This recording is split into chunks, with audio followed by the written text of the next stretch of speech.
Welcome, Fae, Fiends and Undead, and any others, of course, to Scorched Scrow's Dispatch, where we continue to follow along with the Nine Hells' favourite band of misfit toys. I am Micah Silvertongue, and look forward to having another special guest join us shortly. Before we get to our reports of the recent goings-on of our favourite adventurers, here are one short news item. Critics have noted the change in my accent and voice. As most of my demonic and devil brethren well know, and C.S. Carroll was right, we take on a variety of different voices and tones to better, well, connect with those that we might want to aid in their wishes and wants. I mean, can you imagine if someone that sounded like Tujac tried to talk to someone from the Fey Wild to strike bargain? Please. Now that's addressed, joining us in studio is a truly unique presence. Made of sticks, metal refuse, and clicking softly with arcane gears and a keen, ever-curious gaze, she is a construct, but far from cold. Nova, as she's known, was brought into this world by the party's artificer, Cilia Goldhammer. And while Nova may have been built from little more than the scraps Cilia could scavenge in the wild, she has grown to become much more than the sum of her bolts. Beloved by nearly all her companions in the adventure party, with the exception of the skeptical Tujac Flotsam, Nova has proven herself again and again, most recently in a decisive, and if I may say heroic intervention, she shielded the very same Tujac from grievous harm. Ah, poetic irony with a dash of bravery. Delicious. Tonight we speak with Nova about what it means to be made, to be seen, and to choose purpose. Nova, welcome to the Scorched Scrow's Dispatch.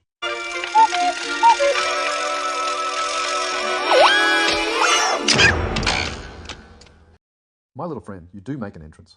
Again, welcome. So tell me, the party arrived at Falcon's hunting lodge. Do tell how you made your entrance.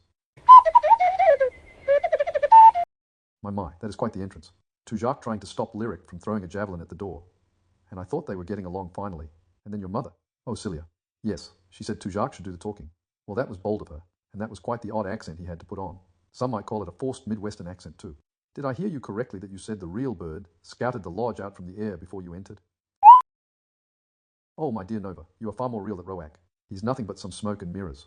You are material and very real. Anyway, so you said that a man named Corin answered, and after TJ changed his accent you were able to enter. Then what? Oh yes, Pell. We know her well. I mean, how interesting. A tiefling. Anyway, so of course Lyric must talk with the horses again, and expects to have some deep dialogue with it. All the while, that poor animal is so excited about food and water, and no matter how much Lyric insists on it, the horse just focuses on the food. And most likely to make Lyric leave it be says that it trusts Pell. Maybe silence is a virtue. Anyway, the remainder of the party is introduced to Falcon, and Tujac continues this absurd accent, only to be stopped by Cilia. Most likely for the better, because the party might have been in mortal danger since he sounds like no one from anyone in this astral plane when attempting it.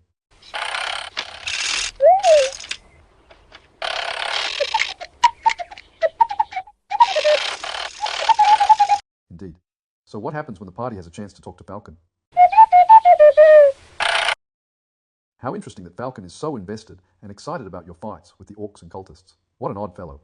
And even had some issues with orcs himself, though none of those cultists. He has seen odd tracks. Fascinating. And for someone that enjoys hunting odd things, he finds that dragons are too sentient for him.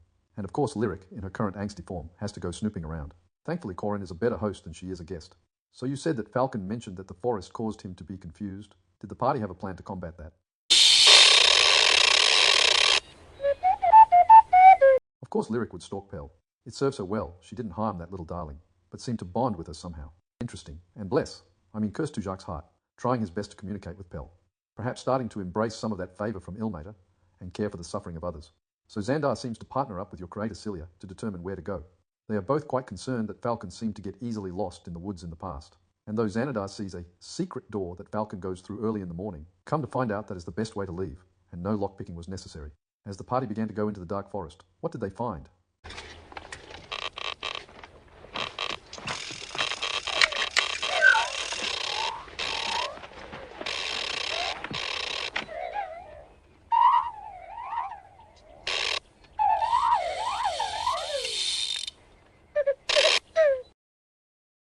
That forest is quite unsettling, and only to find such odd structures.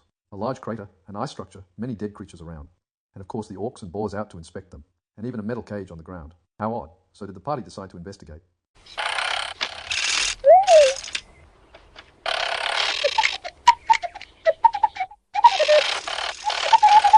Of course, why would Lyric wait for a plan? But at least she hit the first orc. Well, it sounds like the party makes short work of them. Now, did I hear you correctly that one of the boars was about to gore Tujac and you destroyed it? Well done, my little friend. Perhaps he might take a better liking to you now. And Lyric taking a slap at Cilia for payback from the past. Even with her ever-changing moods, she never forgets. Well, thank you for joining me here today. It was truly a pleasure talking with you.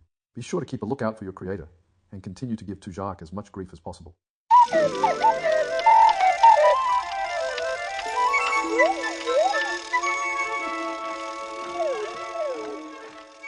a truly wonderful guest. I know you are as excited as I am to see how the party progresses in the forest that seems to confuse even the most experienced outdoorsman. Before we say goodbye, a quick word from our sponsor. This episode of the Obsidian Codex is brought to you by Netherbean, the only coffee roasted in the smoldering bellies of sleeping dragons.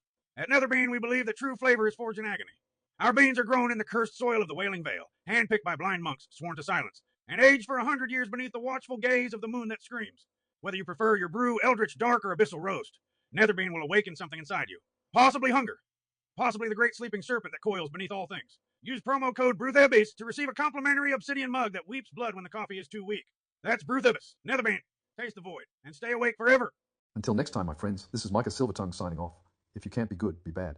And if you can't be bad, just be devilishly charming. Ta-ta.